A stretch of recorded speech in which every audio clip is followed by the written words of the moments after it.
into Turkey, so it's a pretty dire situation. They need that humanitarian aid. And if the fighting continues preventing the humanitarian aid from getting in, then what?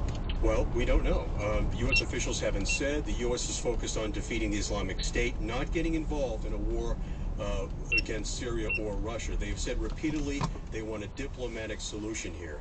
But if this humanitarian crisis continues, there'll be more and more pressure on the West, particularly the United States, to do more to relieve this problem. Now, there are 250,000 killed, some estimates of 300,000 killed, and so U.S. officials say that 50 more people have died just yesterday. So, again, there could be pressure for the U.S. to do something. Help us understand Russia's role in all of this.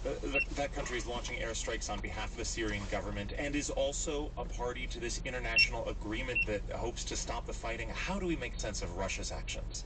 Well, Russia has done something similar to this before. They've signed agreements in Ukraine. Russian-backed forces moved into eastern Ukraine, grabbed territory. Russia agreed to a ceasefire, then broke it.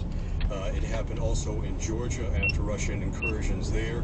In each of these cases, according to international observers and the U.S. government, Russian forces agreed to stop for a time, and then they went back to doing just what they were doing, and you're seeing it again in Aleppo. It's NPR's Pentagon correspondent Tom Bowman. Thanks, Tom. You're welcome, Ari. A fence is often seen as something that provides protection. For Israeli settlements in the West Bank, which are considered occupied territory by the U.S. and other governments, there are different opinions about what a fence means. Several times recently, Palestinian attackers have climbed or cut through fences to conduct attacks, twice killing Israeli civilians. It's part of a wave of attacks that's been happening since last October.